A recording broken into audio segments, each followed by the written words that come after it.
This is coming from a child's brain that we've not even talked about in years. Well, I'm not the child now, but the adult's brain who hadn't talked about this since he was a child.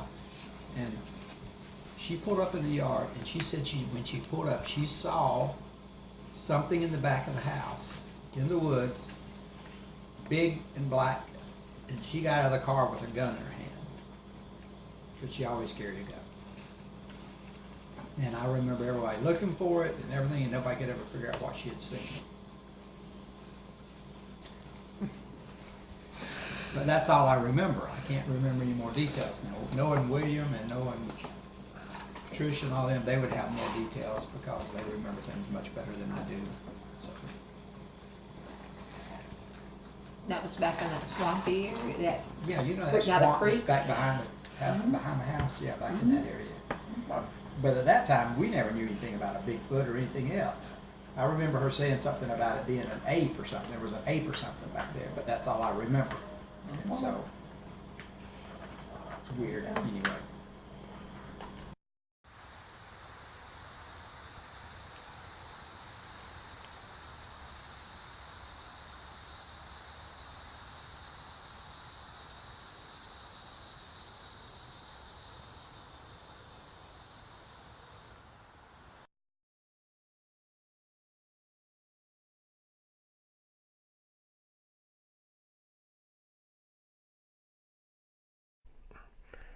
This report takes place along Altoona Lake. The report is as followed. At 8:12 p.m. on Saturday, February 14, 2009, my husband and I were in our upstairs bedroom with the windows open, and we heard a very unusual sound from outside. I turned down the television and we listened to what we were hearing outside. It was an animal sound coming from the wooded areas around our house. I could only describe the sound as a monkey-like whooping sound. The animal made this series of whooping sounds only twice. The neighborhood dogs responded by barking. My husband quickly told me that he had heard unusual animal calls the night before while letting our dogs out in the yard. We are very familiar with the wildlife that frequent this area, and neither of us have ever heard anything similar before. My husband and I drove around the area briefly, but did not hear the noises again.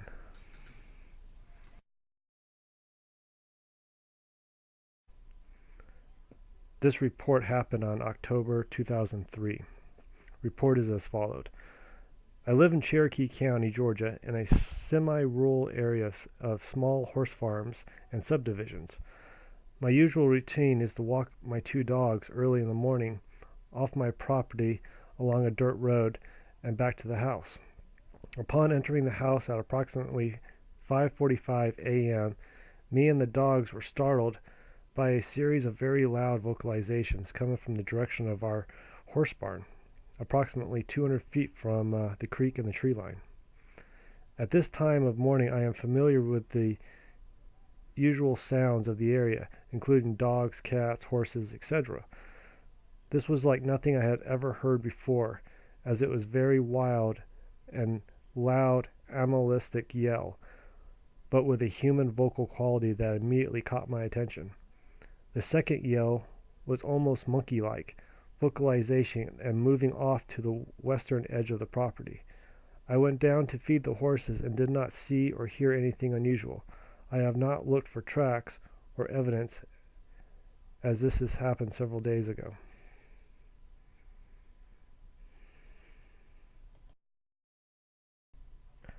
This next report happened on November 3rd, 1993.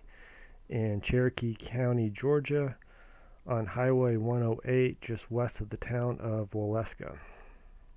Report is as followed.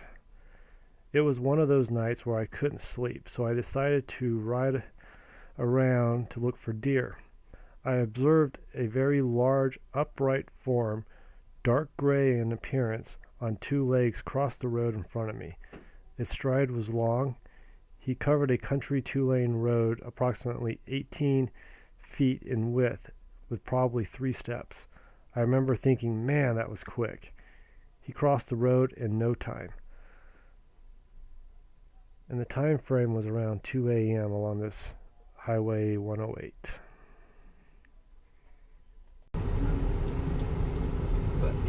history. I don't know the history, just that the legend was that there was a Sioux Tally swamp monster, but I know nothing about it, nothing about the legend or anything else. I've just heard the name all these years. And this is, Sioux Tally is the community